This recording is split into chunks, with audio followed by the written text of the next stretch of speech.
Europe. Noël sans mêle, c'est l'heure de Mathieu Noël. À présent, Mathieu, à 8h15, je reçois le ministre de l'Éducation nationale, Jean-Michel Blanquer, qui vient de réintroduire les évaluations. Les aviations. Oui, Les aviations, oui. aussi, nationales, en CP et en 6e. C'est une décision que vous saluez. Et comment? On va arrêter de se la couler douce, mon patounet. Le laxisme, ça va 5 minutes. Moi aussi, Patrick, j'ai eu ma période babacool, Najat Vallaud-Belkacem, faut pas brusquer les mioches. Et puis dernièrement, lors d'une réunion de famille, j'ai discuté avec mon petit-neveu, Kylian Noël, 15 ans. Je lui demande ce qu'il veut faire plus tard et là il me répond, véridique, moi plus tard je kifferais devenir webmaster si j'aurais les notes pour, bien sûr. Bien sûr Kylian, si t'aurais les notes pour. Un Noël, Patrick.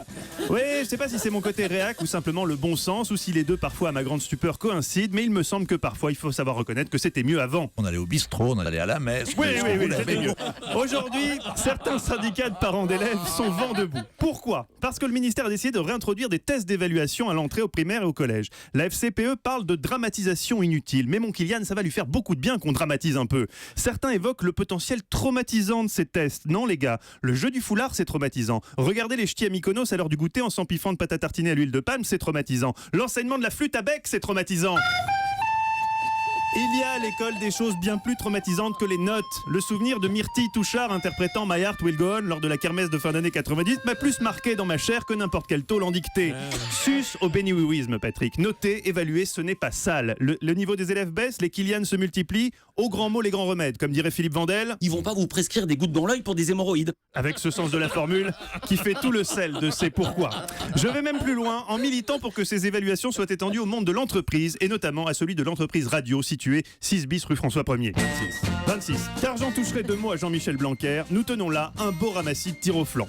Prenons au hasard l'élève Cohen. Sans évaluation, sans note, comment peut-il tirer les conséquences de son interview naufrage de Charlotte Lebon la semaine dernière? Une interview qui restera dans les annales de l'audiovisuel comme la seule à avoir atteint ce ratio record. Une question, une connerie. Charlotte Lebon, qui nous parle de sa passion pour le dessin et de son exposition Pickles Mélancolia. Donc, Pickle singulier. j'ai vu aussi que vos premiers dessins représentaient plutôt une femme ou des femmes.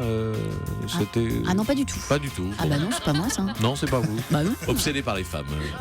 M'a-t-on dit, ai-je vu? Obsédé par les femmes? Oui. Mais qui vous a dit ça? Non, pour les dessins. Bah zéro. Eh ben voilà. Promise avec Christian Bale et Chris Isaac. Le Chris Isaac. Non, Chris Isaac, c'est un chanteur magnifique des années 80. Mais oui. Mais c'est Oscar Isaac. Ah, c'est voilà. Donc c'est pas le même. Ok. Voilà, c'était l'autre. Alors, était-ce un manque de préparation ou un problème physiologique lié au fait qu'en présence de la séduisante Charlotte Lebon, tout l'afflux sanguin de Patoche a été dirigé vers une partie de son anatomie qui n'était pas le cerveau? Toujours est-il qu'une note, en l'occurrence 2 sur 20, aurait permis à l'élève Cohen de mesurer l'ampleur du travail qui lui restait à effectuer pour rattraper le premier de la classe, que je serais fier de présenter tout à l'heure à Jean-Michel Blanquer, tant il est de loin notre meilleur élément. Ses connaissances géopolitiques sont impressionnantes, encyclopédiques. Vincent Hervet, votre édito ce matin? Le racisme, c'est mal. Ah oui. Mais quand on vous a embauché, vous nous aviez dit que vous lisiez Le Monde Diplo. En fait, j'ai surtout regardé les photos. Ah merde. Ah oui, tout s'explique alors. Mathieu On est Noël. mal, on est mal. Rien ne s'oppose à midi. Mathieu Noël tout à l'heure. De midi à midi et demi sur Europe 1. Merci. Dans un instant, le journal de 8h. Jean-Philippe Ballas. Europe 1.